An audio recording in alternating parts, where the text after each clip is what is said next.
এই রহস্য খুলে যাবে যদি মনি সবার সামনে এসে বিষয়টা খুলে বলে, তাহলে আর এটা নিয়ে কোনো দর্শক বা আমাদের কারো মনে কোনো ভুল ধারণা থাকবে না। মনি বলছে এই কারণে, কারণ তার ভাই এটার পিছনে একেবারে ফাটাফাটি করে লাগছে। অবশ্যই একজন মানুষ ভালো কাজ করলে তার পিছনে তো থাকবেই বদনাম করার জন্য, যে সবাই চেষ্টা করে, শিল্পী সমিতি সবসময় চেষ্টা করে, আদার্স আরো যারা আছেন তারাও চেষ্টা করে।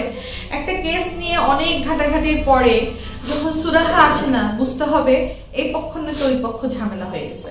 আর অঞ্জনা আপার বিষয়ে যদি আমাদের শিল্পী সমিতি তো চেষ্টা করেই যাচ্ছে, ওনাদের যতটুকু সম্ভব ততটুকুই তো করবে, কিন্তু এখানে অঞ্জনা আপার ব্লাড কানেক্টেড, যেমন ওনার বোন রঞ্জিতা, উনি যদি একটা মামলা করতো বা উনি যদি এখানে হাত আঙুল তুলতো, তাহলে এই কেস বলো বা এটা যেটা দৌড়াতো সেটা কিন্তু আমরা করলে সারাদিনও দৌড়াবে না।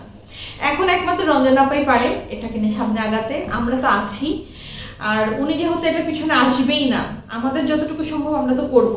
আবারও বলতেছি, এই রহস্য খুলে যাবে যদি মনি সবার সামনে এসে বিষয়টা খুলে বলে, তাহলে আর এটা নিয়ে কোনো দর্শক বা আমাদের কারো মনে কোনো ভুল ধারণা থাকবে না। আর মৃত্যুর কথা বলছো, বাংলাদেশে এমন একটা দেশ আমরা বাস করি, এখানে প্রতিনিয়ত শুধু আর্টিস্টদের কথা আমরা দর্শকরা বা আমাদের সামাজিক মাধ্যমে যারা আছে তারা জানে, কিন্তু প্রতিনিয়ত কত কত মা বাবা ভাই বোন বিনা চিকিৎসায়, হয় পরিবারের কারণে, না হয় হসপিটালের কারণে, অথবা অপমৃত্যু তো হচ্ছেই, এত হচ্ছে।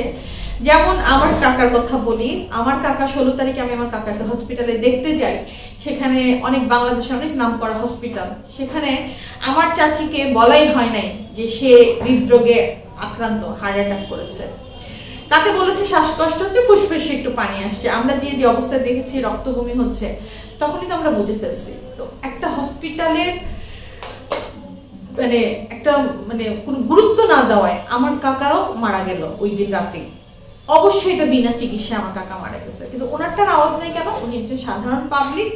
এটা নিয়ে আমরা সাংবাদিক সম্মেলনও করিনি, বা ওই হসপিটালের নামে আমার খুব ইচ্ছা ছিল কেস করে দাও, বাট আমার পরিবার, আমার চাচি থেকে শুরু করে, আমার কাজিন থেকে শুরু করে আরো যারা আছেন আমার গার্জিয়ান, তারা নিষেধ করেছে যে কোনো দরকার নেই, ফাইনালি হবে যে তোমাকে দোষী করা হবে বা আমাদেরকে দোষী দেওয়া হবে যে আমাদের গাফিলতি। এখন পর্যন্ত কোনো হসপিটালের সাথে বা কোনো ডক্টরের গাফিলতির কারণে কেউ মারা গেছে, কোনো ডক্টরের জেল ফাঁসি কিছুই হয় নাই। পরবর্তীতে আমি চেপে গেছি। তবে এটাও সত্যি, এই দুনিয়াতে বিচার না হতে পারে, কিন্তু মৃত্যুর পরে এর বিচার অনেক ভয়ঙ্কর হবে। এবং আজকে আরেকটা কথা বলি, দুনিয়াতেও কিন্তু কিছু না কিছু ফল আমরা কেউ না কেউ সবাই দেখেই যাই। এই যে যে ব্যক্তিগুলো বিনা চিকিৎসায় বা অপমৃত্যু হচ্ছে, এই যারা এর পিছনে আছে তাদের অধঃপতনটা খুব ভয়ঙ্কর হয়, কারণ আল্লাহ পাক ছাড় দেয়, ছেড়ে দেয় না। আরেকটা আপু, আচ্ছা আপনার আরেকটা কথা বলেছেন যে আপুর বোন রঞ্জনা, উনি কেন মৃত্যুর নিয়ে, ওনার বোন একই মারপেটের বোন, কেন উনি আগে আসছে না? সেটা কি দর্শক যারা আছে ভক্তরা জানতে চায়, উনি কি হিন্দু থেকে কি রঞ্জনা? না, কারণ হচ্ছে রঞ্জনা আপার মনের একটাই দুঃখ, ওনাদের মধ্যে একটা আছে হিন্দু ধর্মাবলম্বী যারা আছেন, তাদের ওখান থেকে যখন কেউ মুসলিম বা অন্য ধর্মে কনভার্ট হয়ে যায়, তখন তারা তার সাথে যোগাযোগই রাখে না। অঞ্জনা আপাকে তো অনেক আগে তারা ত্যায্য করে দিচ্ছে, হয়তো বা এই ক্ষোভে অঞ্জনা আপার কোনো বিষয় সে আসছে না। আর রঞ্জনা আপা যেটা আমাদেরকে বলেছিল যে মনি নাকি অঞ্জনা আপার সাথে রঞ্জনা আপাকে যোগাযোগ ঠিক মতো করতে দিত না, এটার একটা মনে দুঃখ আছে। এই কারণে কি আসে নাই? এমনকি ওনাকে প্রশ্ন করা হয়েছিল, উনি এফডিসিতে যখন আসছিল, আসার পরে উনি কিন্তু বলেছিল যে কোনো সাংবাদিকের সামনে আমি ইন্টারভিউ দিব না। হ্যাঁ, উনি কারোর সামনে আসবেন না, কোনো ইন্টারভিউ দিবেন না, এবং উনি মিডিয়া রিলেটেড কোনো কিছুর মধ্যে থাকতে রাজি না। আমরাও বলেছিলাম, বাট উনি কিন্তু উনি আমাদের সামনে বলেছে ইন্টারভিউ দিবে না, কিন্তু অন্য সাংবাদিকের কাছে ইন্টারভিউ দিয়েছে, আমরা দেখেছি। এইটার মানে কি? আসলে এটা খুব জটিল, এটা তো অবশ্যই তো রহস্য আছে। এটা রহস্যটা আমি জানি না, এটা একটা জটিল বিষয়, এক এক জায়গায় এক একটা হলে তো সমস্যা। আমি এই বিষয়টা আসলে, তাহলে তো দুই কথা হয়ে গেছে, তা তো বলতেই হবে। হ্যাঁ, এখানে কিছু একটা প্রবলেম আছে, আমি জানি না। আমরা কি আপু অবশেষে ধরে নিব যে আমরা বিচার পাবো না, ভক্তরা বিচার পাবে না?